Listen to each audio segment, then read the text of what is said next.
Even before color film existed, filmmakers have been using color as a tool for beauty and storytelling, and visual-minded directors have created color palettes almost as memorable as the films themselves. So get out your paint samples and follow along. These are our picks for the top 10 best colored films of all time.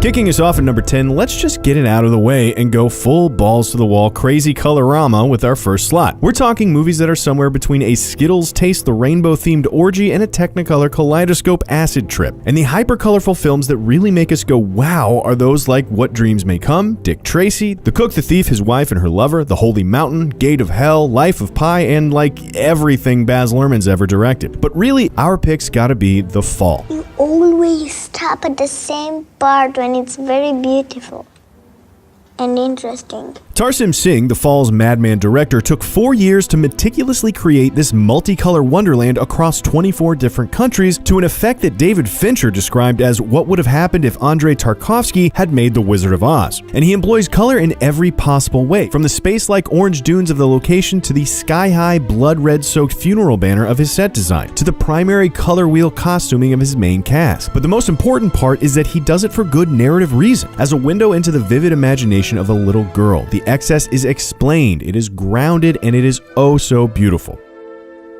Of course, more isn't always better. In fact, for the rest of our list, we're looking at how filmmakers use less. Creating a distinctive color look of a film often comes down to building a beautiful, evocative palette. And building a palette involves selecting a limited range of colors from the vast assortment of all of those available, instead of just throwing them all at the screen like a Home Depot paint aisle explosion. Think Tim Burton in his darker work. We notice the colors he likes to use so much because of all the other ones he avoids. Or it can also create a gap, like in 500 Days of Summer, or American Beauty, or The Red Shoes, where saving certain colors for certain moments and characters lends those colors far more power than they might have with less of a vacuum. Mishima, A Life in 4 Chapters, limits its palette for different segments. The Aviator limits it to mimic the 2-strip and 3-strip color processes of the era, and Do the Right Thing painted everything, including its buildings, red and orange to contribute to the feeling of a heat wave. However, for our number 9 pick, we love the look of Oh Brother, Where Art Thou, and its milestone history to boot. Color God is colored.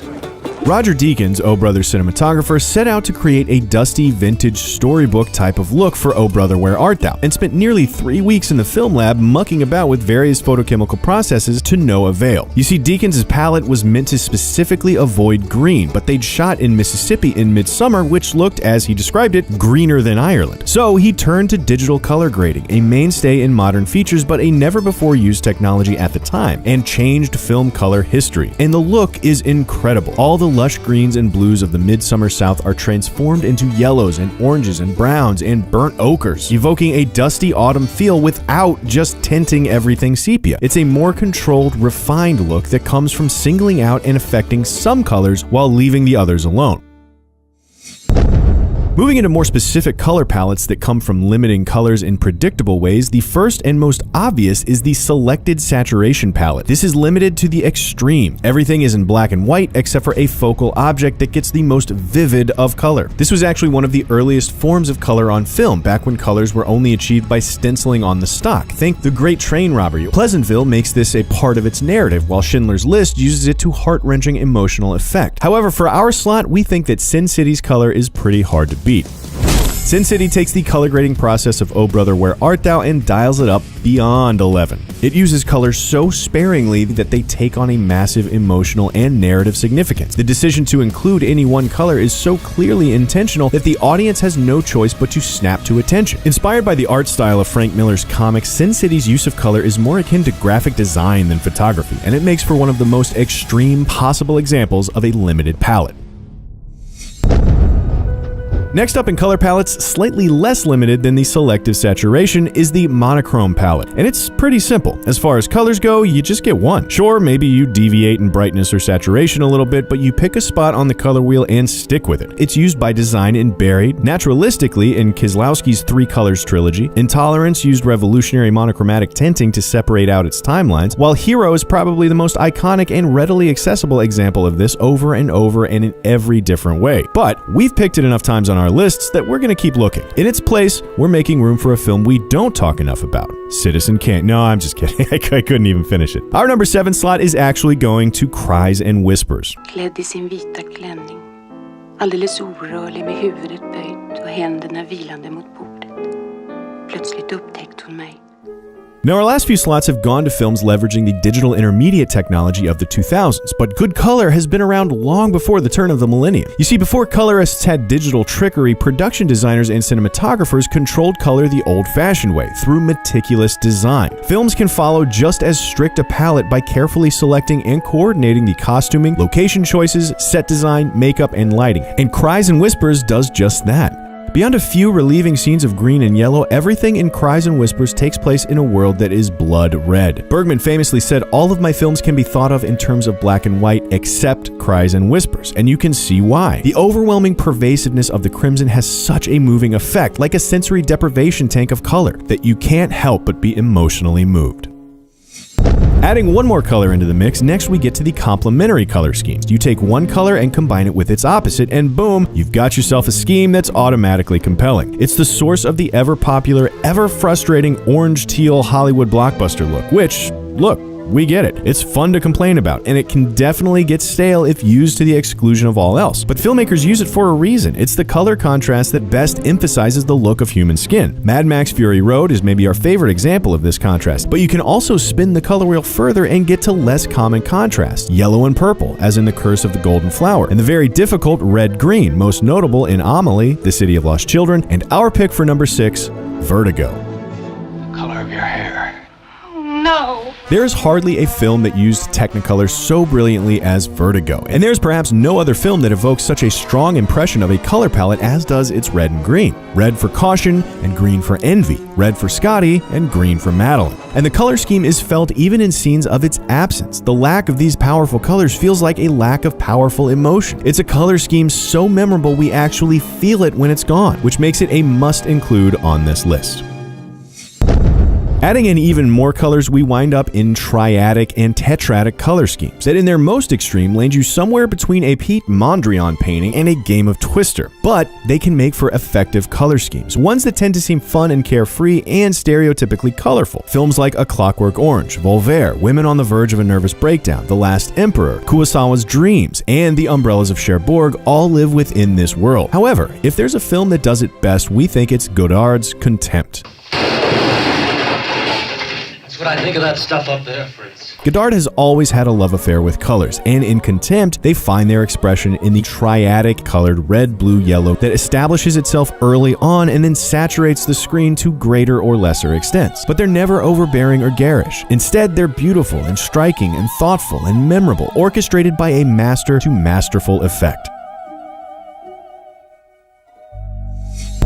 Of course, color palettes don't always come from limiting hues. Sometimes focusing on specific lightnesses or saturations can produce a stunning cinematic effect as well. And for our number 4, we want to look at a more recent trend, that of the neon palette. Keep your colors bright and ultra-saturated, and you might wind up with the in-your-face Tokyo shopfront aesthetic of Spring Breakers, Enter the Void, Suspiria, or our number 4 pick, Only God Forgives. There's very little middle ground in Nicholas Winding Refn's odd and challenging follow-up to Drive. The screen is either black or bathed in a neon glow. Reds, blues, lime greens, teals, yellows, pinks, purples, and brilliant oranges all find their place in mostly monochromatic compositions. But what's consistent across the film is that there is no subtle, gentle coloring. It is harsh and unnatural, violent and uncaring, like much of the plot. But it's certainly striking and definitely one of the best incarnations of what seems to be a popular contemporary aesthetic in our 21st century digital world. Of course, if you dial the colors way back and stay away from the extremes of lightness and darkness, you end up with the pastel aesthetic. They're neutral, milky, a little washed out, with a relaxed feeling and a storybook quality. There's a notable pastel look to Floating Weeds, The Danish Girl, and The Shining, but Wes Anderson is really the master here. He's been developing the highly curated pastel look ever since Rushmore, but come on, has he ever done it better than The Grand Budapest Hotel? You're looking so well, darling, you really are. They've done a marvelous job. I don't know what sort of cream they've put on you down at the morgue, but I want some.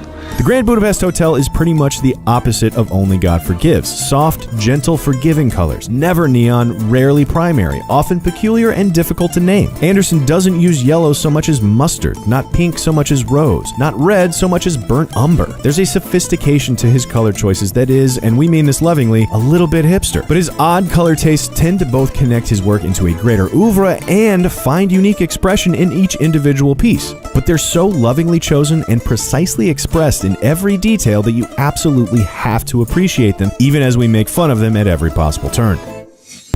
Suppressing the palette even more, lowering the saturation even further while hovering just above gray, going murkier, darker, and staying away from red, you end up with the muted palette. This can look like a simple desaturation as in The Road, or a whole computer look when tinted green as in The Matrix. It's a favorite of post-apocalyptic films, but it has its place in society as well, as in our number 2 pick, Roy Andersson's Mad Genius Living Trilogy.